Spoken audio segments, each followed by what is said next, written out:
Good morning, student.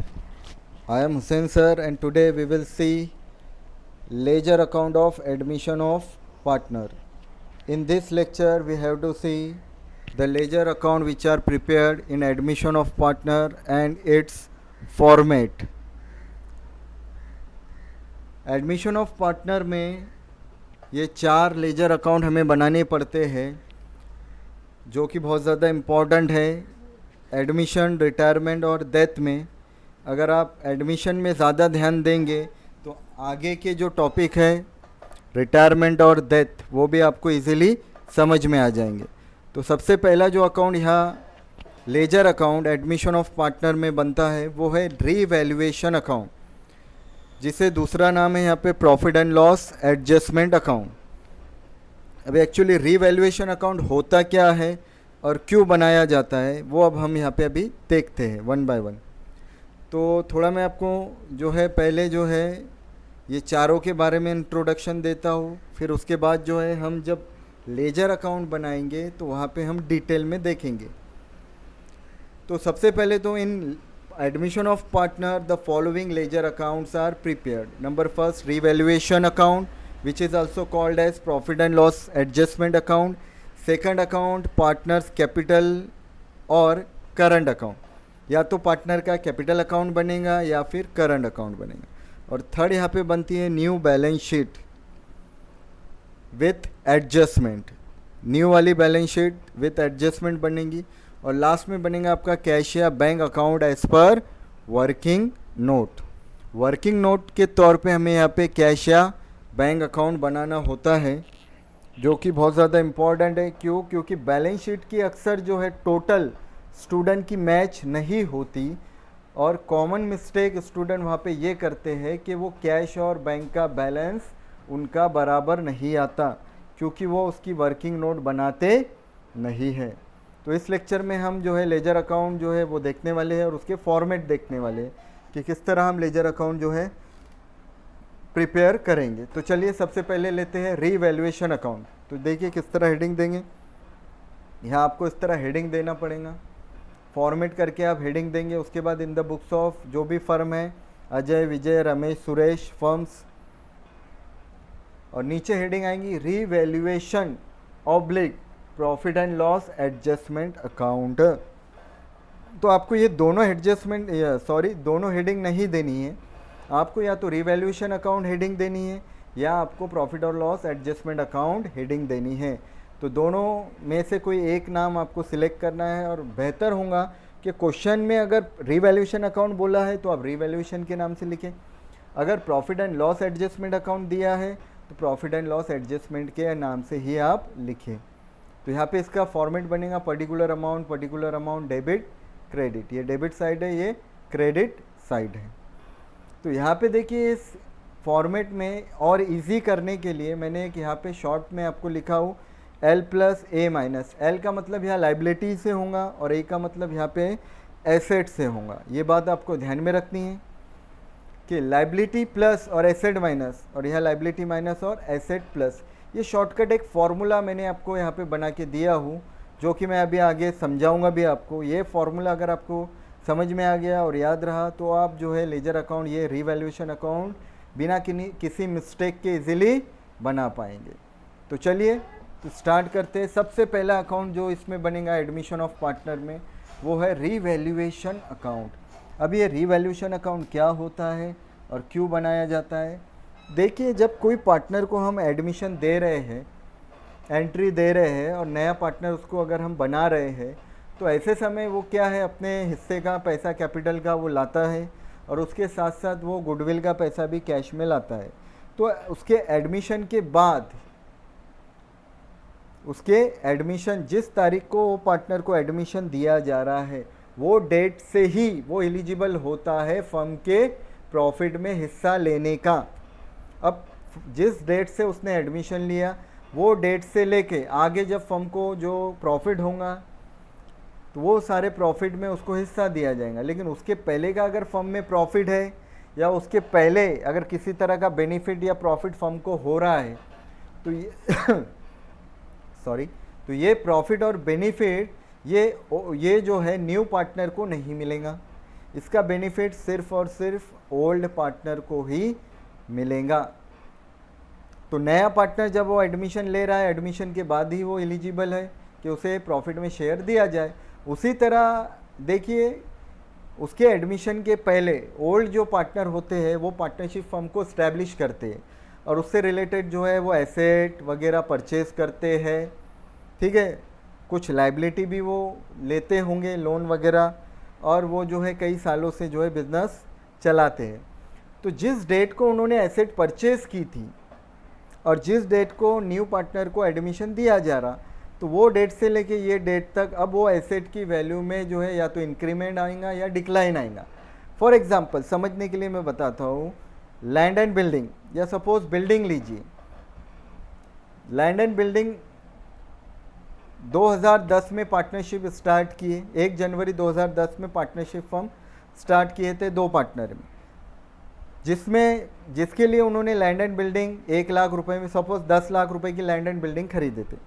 अब 5 साल के बाद वो एक नए पार्टनर को जब एडमिशन दे रहे हैं, तो वो लैंड एंड बिल्डिंग जो 5 साल पहले खरीदी गई थी, क्या 5 साल के बाद उसकी वैल्यू 10 लाख ही रहेंगी?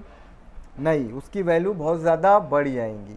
तो वो एसेट की वैल्यू जो है बढ़ रही है, वो फर्म के लिए एक तरह का प्रॉफिट है, बेनिफिट है।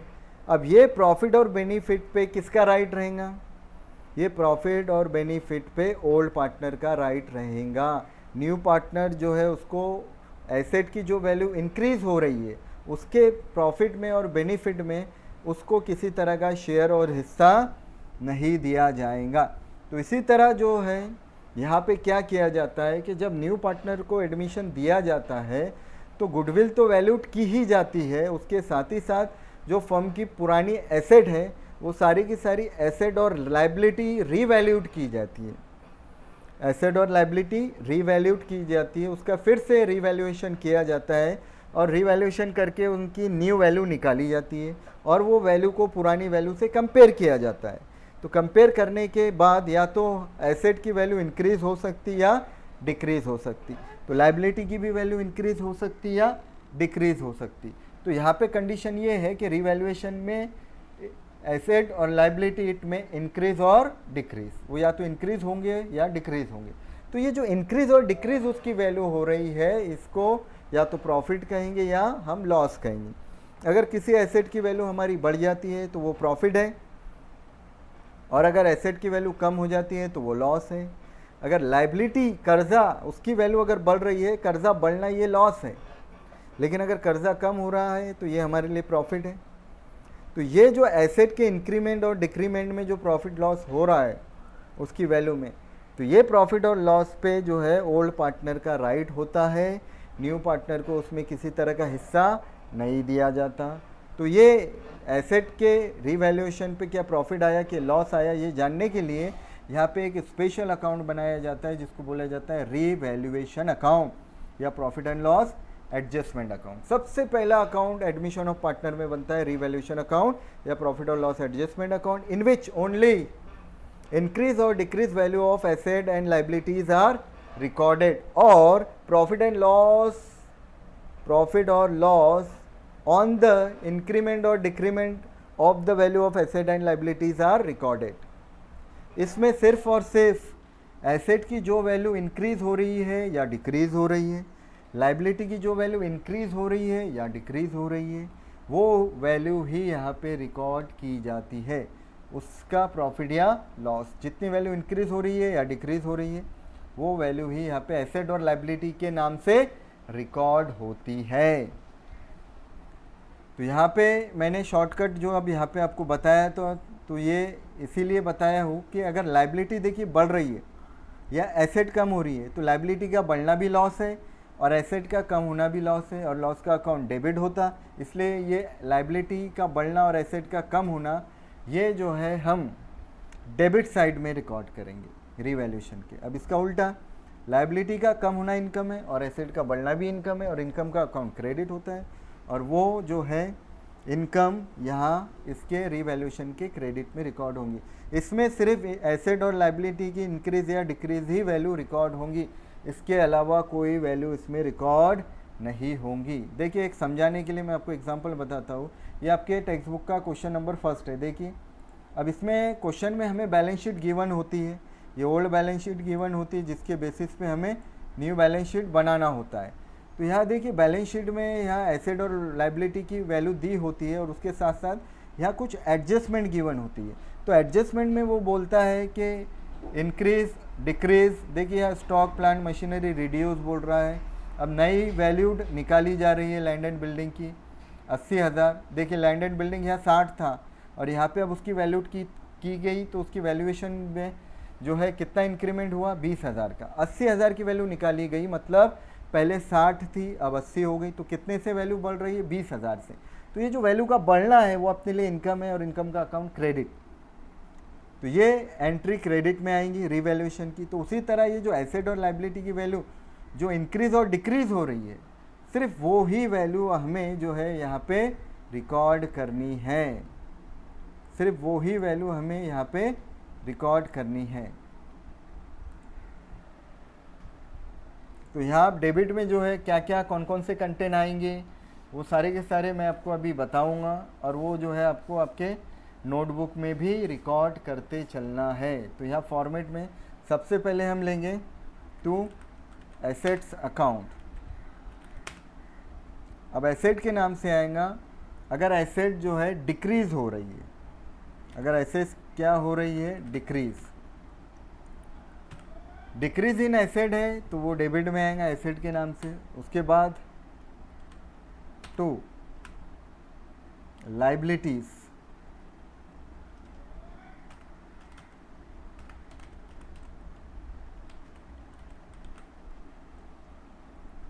अब लाइबिलिटी के लिए क्या रूल है, लाइबिलिटी अगर बढ़ रही है तो अपने लिए लॉस है, इंक्रीज, इंक्रीज इन लाइबिलिटी,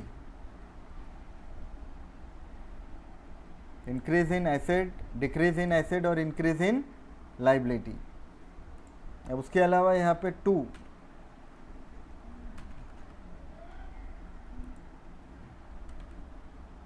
और लाइबिलिटी कैसे बढ़ सकती है, अगर कोई अनरिकॉर्डेड लाइबिलिटी है वो रिकॉर्ड की जा रही है तो वो भी यहाँ पे डेबिट साइड में आएगा, और यहाँ पे जो है अमाउंट आएंगी जो भी हो XYZ अमाउंट आपको रिकॉर्ड करनी है। अब उसके अलावा अब इसका उल्टा आपको यहाँ लेना है, क्रेडिट साइड में आ जाइए आप, बाय फिर से एसेट आएगा, लेकिन यहाँ पे देखिए एसेट अकाउंट के नाम से हम लिखेंगे,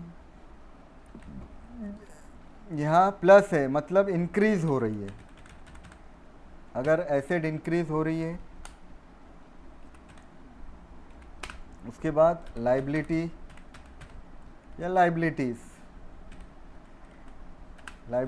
अकाउंट, पर्टिकुलर जो भी लाइबिलिटी रहेंगी वो लाइबिलिटी के नाम से आएगा। वहाँ इंक्रीज था, यहाँ पे हम क्या लेंगे डिक्रीज।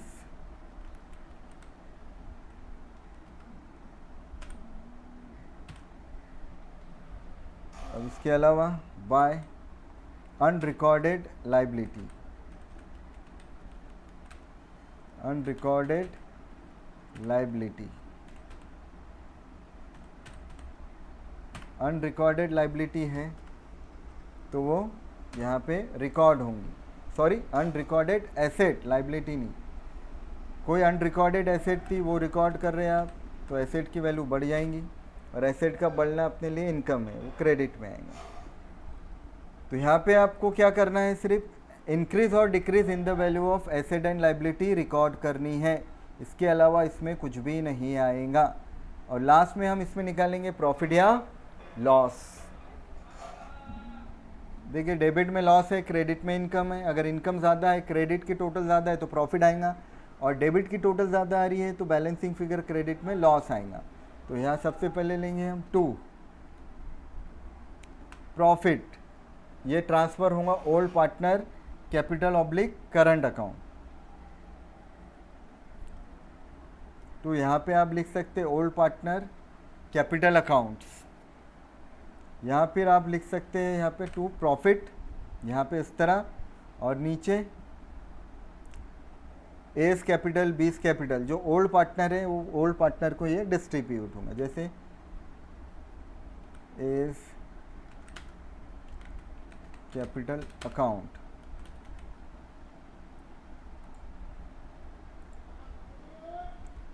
उसके बाद B, base capital account.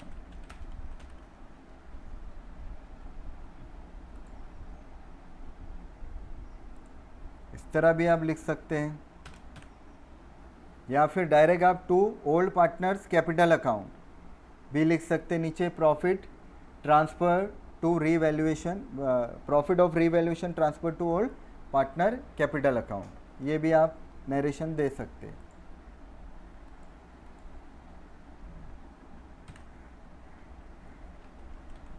Transfer,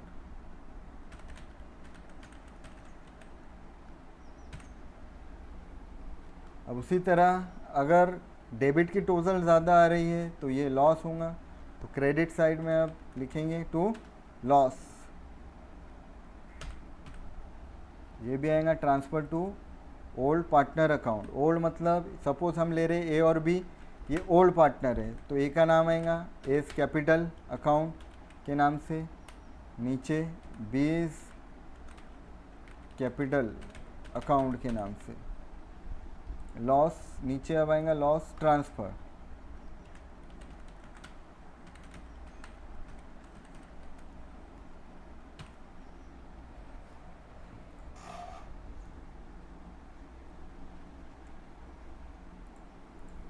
अब यहाँ पे जो भी प्रॉफिट आएगा वो प्रॉफिट की वैल्यू हम लिखेंगे,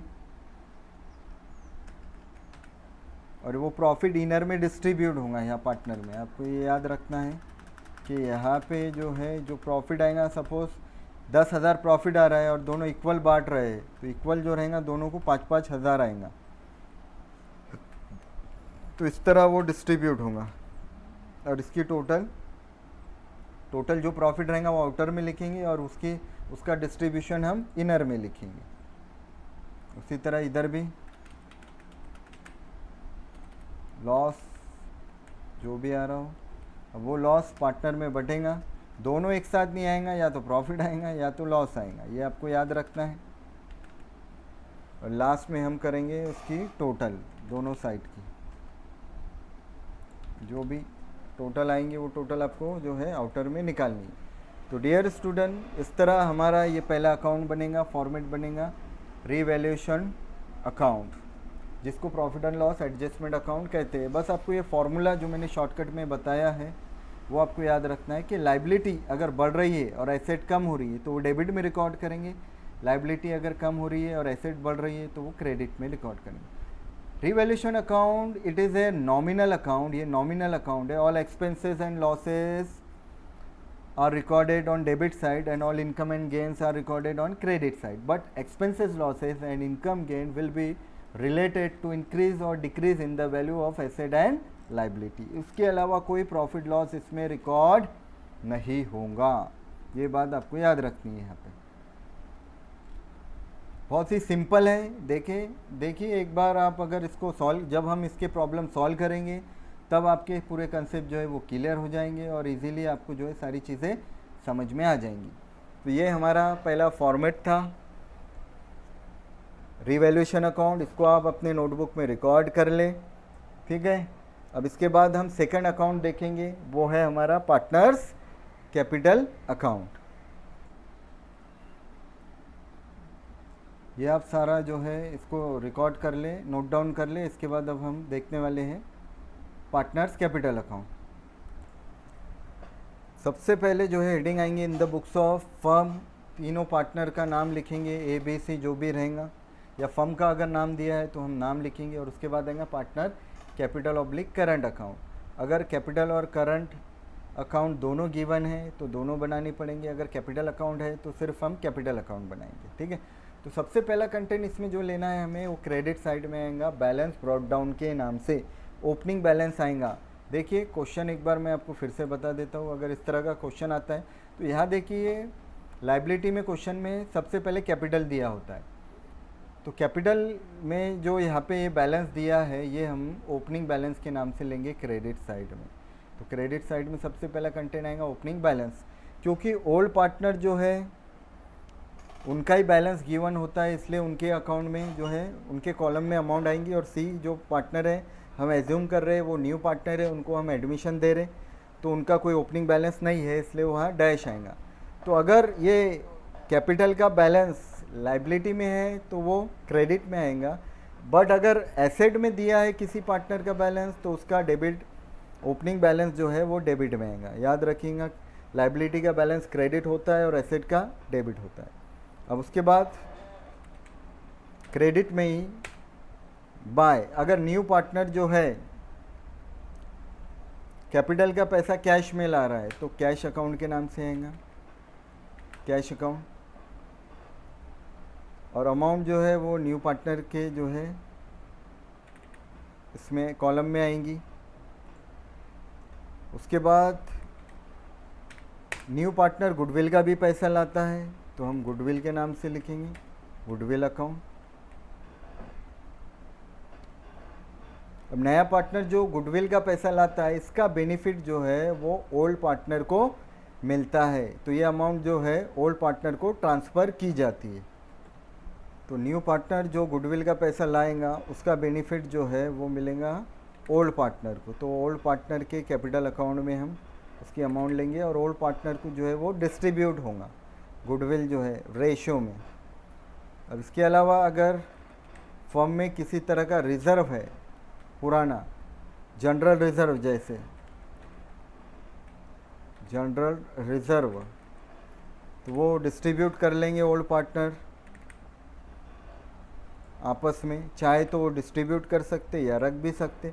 इसके अलावा अगर कोई और रिज़र्व है, इसके अलावा अगर कोई भी एक्यूमुलेटेड प्रॉफिट है, एक्यूमुलेटेड प्रॉफिट आपके टेक्स्ट बुक में भी गिवन है क्या क्या चीज़ें आती है उसमें, वो एक्यूमुलेटेड प्रॉफिट भी पार्टनर चाहे तो वो डिस्ट्रीब्यूट कर सकते हैं या फिर फर्म में भी रख सकते हैं। अगर कुछ इन्फॉर्मेशन गिवन नहीं है तो वो ओल्ड पार्टनर में डिस्ट्रीब्यूट हो जाएगा, उनके कॉलम में आएगा और रेशो के बेसिस पे हम डिस्ट्रीब्यूट करेंगे।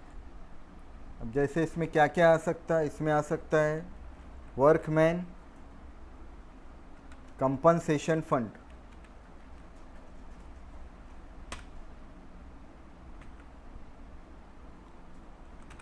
Workman compensation fund. उसके अलावा जॉइंट पॉलिसी रिजर्व,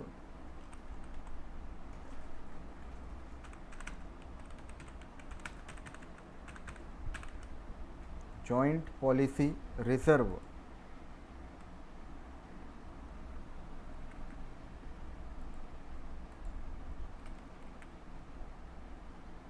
ये भी ओल्ड पार्टनर जो है वो डिस्ट्रीब्यूट कर लेंगे अगर गिवन है तो, अदरवाइज नहीं लेंगे हम। अब इसके बाद पार्टनर कैपिटल अकाउंट को देखिए, पर्सनल रूल लगता है, अगर पार्टनर रिसीवर हो रहे हैं तो डेबिट में, गिवर हो रहे हैं तो क्रेडिट में, उनके खर्चे लॉसेस डेबिट में, उनके लिए कोई इनकम गेन हो रहा है वो क्रेडिट में, गुडविल का बेनिफिट उनको मिल रहा है, रिजर्व का पैसा, ये सब उनके लिए प्रॉफिट है, इनकम है, इसलिए हमने क्रेडिट में ली। अब इसके बाद जो है हमें लेना है वो है ऊपर जो हमने देखे थे ये रीवैल्यूएशन अकाउंट का प्रॉफिट या लॉस, ये पार्टनर कैपिटल अकाउंट में आएगा। अगर प्रॉफिट है तो हम क्रेडिट में लेंगे रीवैल्यूएशन के नाम से, रीवैल्यूएशन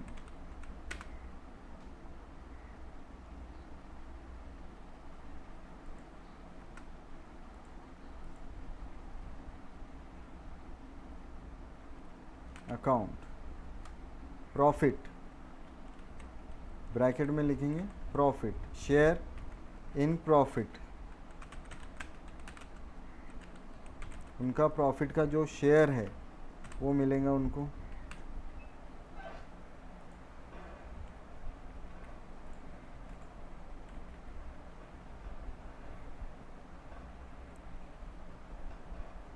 अब इसके अलावा अगर वो रिसीवर हो रहे, जैसे क्या रिसीवर हो सकते हैं वो, अगर वो गुडविल का पैसा विड्रॉल कर ले रहे तो विड्रॉल करके वो रिसीवर हो जाएंगे, टू कैश अकाउंट के नाम से आएगा।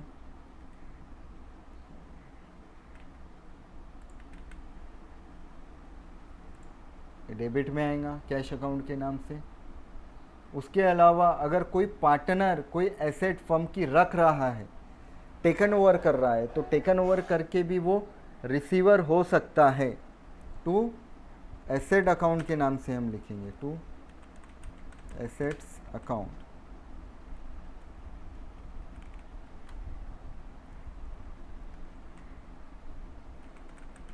एसेट टेकन ओवर, अगर कोई एसेट टेकन ओवर की जा रही है किसी पार्टनर, सपोज सिर्फ ए अगर कोई एसेट रख रहा है तो हम वो एसेट जो है ए के कॉलम में लेंगे, बी के कॉलम में कुछ भी नहीं आएगा। अगर सी कोई एसेट रख रहा है तो वो सी के कॉलम में आएगा। तो इसी तरह अगर फर्म की कोई एसेट टेकन ओवर कर रहा है कोई पार्टनर, टेकन ओवर करके वो रिसीवर होगा, डेबिट द रिसीवर, हम डेबिट में उसकी एंट्री लेंगे। अगर वो गिवर हो रहा है तो क्रेडिट द गिवर, जैसे नया पार्टनर जो है गुडविल का, कैपिटल का पैसा वो कैश में ला रहा है, गुडविल का पैसा ला रहा है, तो ये पैसा ला के वो गिवर होता है, और क्रेडिट द गिवर, रूल कहता है क्रेडिट द गिवर, इसलिए हम क्रेडिट में वो एंट्री लेते हैं।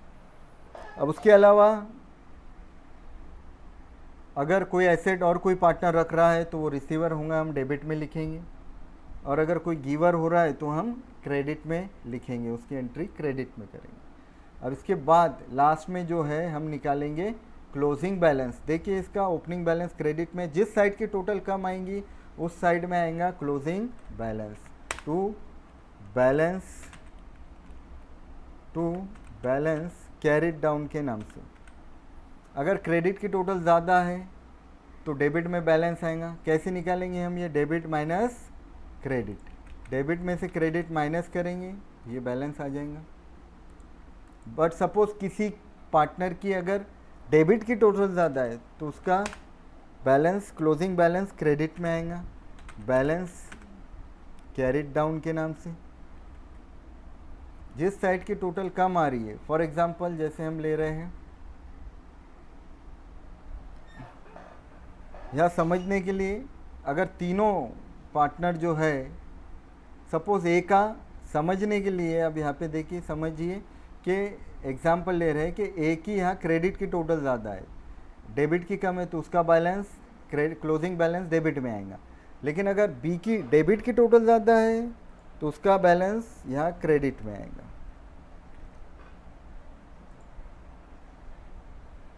सी की भी डेबिट की, क्रेडिट की टोटल ज़्यादा है तो डेबिट में बैलेंस आएगा। क्लोजिंग बैलेंस लेंगे और लास्ट में टोटल तीनों कॉलम की टोटल कर लेंगे, इस तरह ये टोटल आएंगी। तो यहाँ पे जो हमारा मेन आंसर है हमको निकालना है लास्ट में क्लोजिंग बैलेंस। जिस साइड की टोटल कम आएंगी उस साइड में हमें लेना है क्लोजिंग बैलेंस, जिस साइड की भी टोटल कम आए वो साइड में हम लेंगे क्लोजिंग बैलेंस। और ये जो क्लोजिंग बैलेंस आएगा ये लास्ट में ट्रांसफ़र होगा कैपिटल अकाउंट को, ये ट्रांसफ़र होगा पार्टनर जो है बैलेंस शीट में, सॉरी कैपिटल अकाउंट का जो क्लोजिंग बैलेंस आया वो हम ट्रांसफ़र करेंगे बैलेंस शीट अकाउंट को। तो ज़रूरी नहीं है कि एक का यहाँ आए एक का इधर आए, तीनों का भी डेबिट में आ सकता है। यहाँ पे क्रेडिट की टोटल ज़्यादा आ सकती है तो यहाँ तीनों का आएगा टू बैलेंस कैरिड डाउन। ये समझाने के लिए मैंने आपको बताया हूँ। अब इसके बाद हम बनाएंगे बैलेंस शीट। तो देखिए नेक्स्ट हेडिंग देंगे balance sheet. In the books of firm new balance sheet as on 31 March, जो भी डेट होंगी। फॉर एग्जांपल अब यहाँ कैपिटल, तो ये जो कैपिटल का क्लोजिंग बैलेंस आया था यही आपको यहाँ लेना है। अब देखिए यहाँ ए और सी का जो है क्रेडिट का तो बैलेंस ज़्यादा है तो क्रेडिट क्लोजिंग है ए और सी का आएगा। और अगर बी का इस तरह आया इधर तो बी का वो जो है डेबिट बैलेंस वो यहाँ एसेट में लेंगे हम कैपिटल डेबिट बैलेंस के नाम से। बट यहाँ अगर तीनों का भी क्लोजिंग बैलेंस इधर ही आ रहा है आपके डेबिट साइड में तो ये लाइबिलिटी में इस तरह आएगा ए प्लस बी प्लस सी, और ये तीनों की टोटल इनर की टोटल हम आउटर में निकालेंगे। अब उसके बाद जो क्वेश्चन में देखिए बचे हुए जो लाइबिलिटीज़ है, जैसे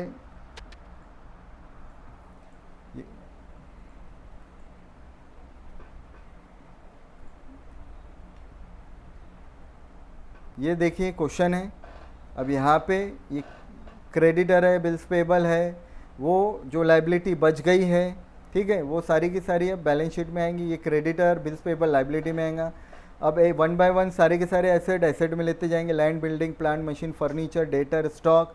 अगर इससे रिलेटेड कोई एडजस्टमेंट है तो हम एडजस्टमेंट का भी ट्रीटमेंट लेंगे। वो एडजस्टमेंट में अगर दिया है डिप्रिसिएशन तो डिप्रिसिएशन इसमें से माइनस होगा। डेटर में अगर आरडीडी दिया है तो आरडीडी डेटर में से बैड डेट और आरडीडी माइनस होगा।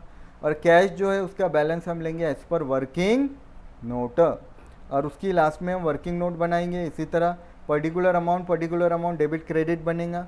सबसे पहला कंटेंट उसमें ओपनिंग बैलेंस आएगा, और कैश बिजनेस में आ रहा है डेबिट में, कैश गया क्रेडिट में, और लास्ट में जो बैलेंस बचा उसको क्लोजिंग बैलेंस बोलेंगे हम कैश का, और वही कैश का क्लोजिंग बैलेंस आपको यहाँ पे लेना है। फॉर एग्जांपल फर्म में पैसा है 1 लाख और फर्म से पैसा गया 60,000, तो फर्म में पैसा बचेगा कितना 40,000 आपको यहाँ लेना है cash account as per working note के नाम से। तो डियर स्टूडेंट, ये थे ledger account admission of partner के, जिसमें हमने देखा रीवैल्यूएशन अकाउंट, जिसमें सिर्फ आपको इंक्रीज और decrease in the value of asset and liability he record करनी है, और उसमें लास्ट में आएगा प्रॉफिट या लॉस जो कि ट्रांसफ़र होगा पार्टनर के कैपिटल अकाउंट को। उसके बाद पार्टनर का कैपिटल या करंट अकाउंट बनेगा। इसमें जो है पर्टिकुलर ए बी सी जितने पार्टनर हैं उन सबके सेपरेट अकाउंट बनेंगे, उनके नाम से उनका सेपरेट कॉलम बनेगा। उसके बाद सबसे पहला कंटेंट क्रेडिट में ओपनिंग बैलेंस लेंगे हम, फिर वो जो कैश में पैसा ला रहा है कैपिटल का, गुडविल का ला रहा है, उसके अलावा जो अब रिजर्व है आप देखिए वो ओल्ड पार्टनर को हम ट्रांसफ़र करेंगे, और रीवैल्यूएशन का प्रॉफिट लॉस इसमें आएगा। अब देखिए यहाँ प्रॉफिट था इसलिए हमने यहाँ लिए, फॉर एग्जांपल अगर लॉस रहता तो वो डेबिट में आता रीवैल्यूएशन के नाम से। दोनों एक साथ नहीं रहेंगे, आप याद रखेंगे हमेशा। Revaluation account loss, share in loss या लॉस डिस्ट्रीब्यूटेड, ये आपको याद रखना है। वो लॉस भी हो सकता है प्रॉफिट भी हो सकता है। प्रॉफिट है तो क्रेडिट में आएगा, लॉस रहा तो डेबिट में आएगा। और ये प्रॉफिट लॉस जो है सिर्फ और सिर्फ ओल्ड पार्टनर को ही डिस्ट्रीब्यूट किया जाएगा। ये यहाँ पे जो आप देख रहे हैं ये जो रीवैल्यूएशन का प्रॉफिट लॉस आया था ये सिर्फ ओल्ड पार्टनर को ही ट्रांसफ़र किया जाएगा। तो यहाँ रीवैल्यूएशन का प्रॉफिट और लॉस ये भी ओल्ड पार्टनर के कॉलम में ही आएगा, और लास्ट में जो है वो क्लोजिंग बैलेंस हम लेंगे।